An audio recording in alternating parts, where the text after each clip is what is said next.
Good morning. You're listening to FloorDaily.net, and I'm Kemp Harr. This morning, my guest in Las Vegas at the Fuse annual meeting is Geoff Gordon, the executive director. Geoff, how you doing? I'm doing great, thanks. Yeah, I just called you executive director. That's a title. We ran that news, I believe, in January on Floor Daily, so you've taken the lead role of running this organization, right? That's correct. Ron Lee's moved to Chief Operating Officer, and it's really big shoes to fill, but I'm excited for the opportunity. Well, people that have known Ron for a long time are going to wonder what's up next for him, probably. You know, Ron's been very clear that he'd like to retire, and he's pledged to stay till the end of the year, but he's one of those guys, hey, when I say I'm going to retire, I really want to retire. I have a lot of plans for the future. All right, let's refresh our listeners' memory a little bit on who Fuse Alliance is. You're a group of commercial flooring contractors, and I believe your number's now around 80, right? We're 75 members, Kemp. How many have you picked up this year? We've picked up 5 new members, 2 in Canada and 3 domestically. One of the things that I've really been impressed with, because I've been here now for a day and a half, is what you're doing from a forward-facing new look. We'll get into that, though, in just a minute. Let's talk about, I know you've been with your members now for a while. Let's talk about how they're feeling about their businesses right now. I think everybody in general feels business has gotten substantially better, and I think 14 was a fairly good year, not a great year, and most people are forecasting 15 will be much better. So your theme of this meeting is called Launchpad, and I think it's really around this whole new look you've got. So tell us some of the components of that, if you will. A lot of what we're trying to do coming into 15 is just to bring in a new excitement to the organization. Cooperatives by definition are a very old business model, if you will. We felt that we didn't have the market presence that we needed, so we really took a look at what we were doing. We brought in 2 new marketing people, Catherine Minervini and Lindsay Johnson, both young women, very dynamic. So we want to just get much more current. We used to like to say, hey, we're kind of like a Microsoft operation. We don't want to be like that. We want to be an Apple. We want to be a little bit edgier. We want to be more exciting. And we have to realize that the business, especially from a design point of view, it's very youth-oriented, and that's the direction we're trying to go. So a few of the components, a new website, you're investing money and making sure you're more visible. It's also clarity of message. I mean, what I'm looking at, I know for those that might be clicking now to see where your website is, it's not live until next week, but it's super clear message. This is what you offer. So I'm real impressed with what you're doing there, and I think a lot of people are going to start taking notice that perhaps had not to this point.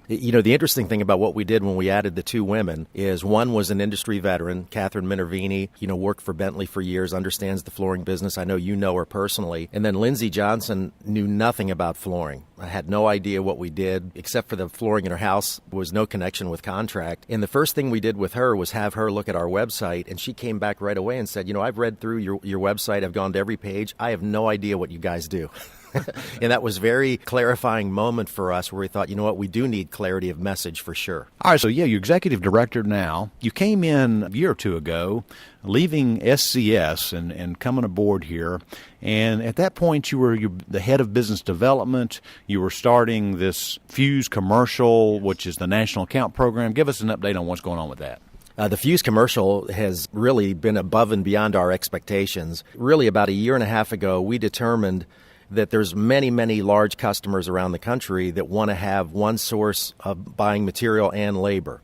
And, many of our manufacturing partners were already in a direct sell position, or what I like to say is a buy direct. These customers were basically, hey, we want to work with a large manufacturer. We want them to guarantee the labor. So we realized that the strength of our organization is in its size and the coverage around the country. So why not use that to our advantage and assist in the labor on projects that are going that direction, which we determine is probably 10% of the business. It's not a huge amount. That's now morphed into our calling on the end users directly. And it's interesting, when I get in front of a major end user, and I've had a couple of recently where I was in their corporate headquarters, and you start talking about product and building problems and moisture and things like that, they're really glad to talk to an outfit like ours because we have the expertise to be able to sit and talk to them and analyze their problems and come up with a solution.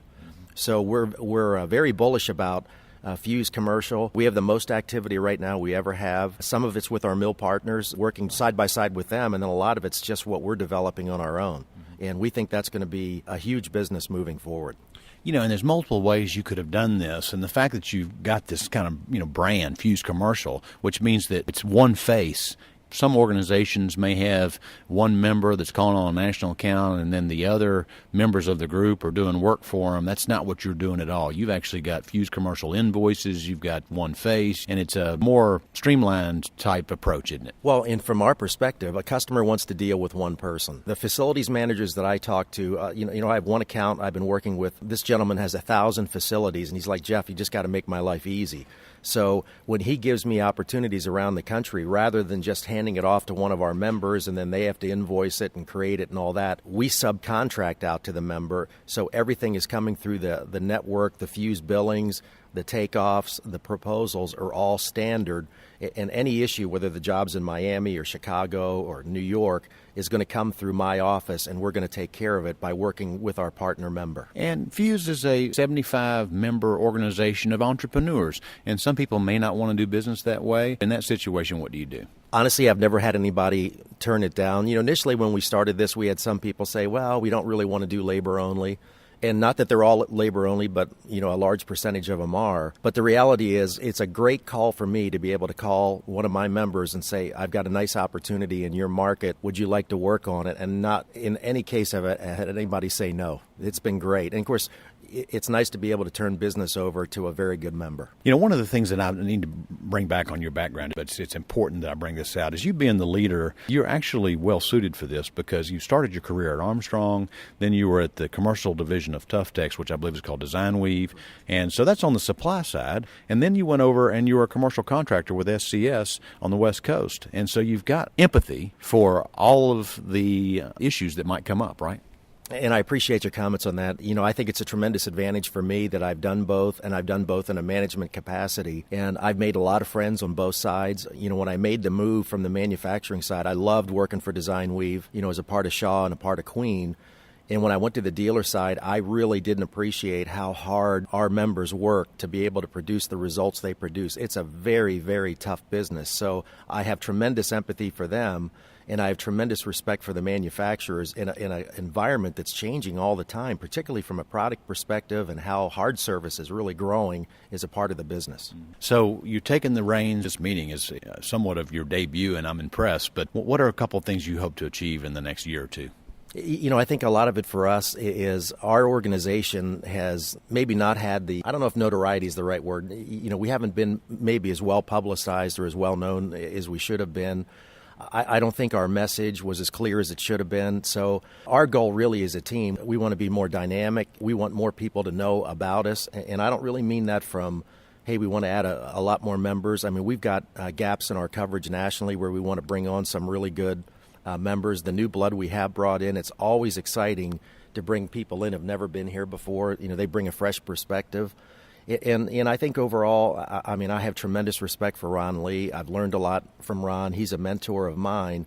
But all of us do things a little bit differently. So we're going to look a little different in the next year just from a marketing perspective with the younger people we brought in and the ideas they have. One last question, and it's kind of the question of the day. How much influence do you think the commercial contractor really has on what brand actually goes into a project? Yeah, that's a tough question. Being on a manufacturing side and being on the dealer side, we have some members that have more control of that than others. And of course, I'm always trying to tell our mill partners that a contractor is way more than installation. And it's the putting the job together, the dynamics, the financial strength, the ability to go back and fix a problem. All of the above is what we do as companies. Installation's the last part of the job. There's a lot of parts that go into putting the job together. But the reality of the matter is specifications are driven by manufacturers in most cases. They have reps on the street every day calling on end users and designers. I would say realistically, we probably control 10 to 15% of those specifications. And I think you have to have a reality check of where the strength is there, and that's okay because we want to provide excellent service. One of the things I haven't mentioned and we've talked a lot about in the meeting is we want to be the go-to network. Meaning that if people need help in any way, any kind of expertise, consulting, installation, they want a problem fixed, we want to be the go-to people for that. All right, great, Geoff. Good to talk to you again. Been talking to Geoff Gordon, the new executive director with the Fuse Commercial Flooring Alliance, and you've been listening to Kemp Harr and FloorDaily.net.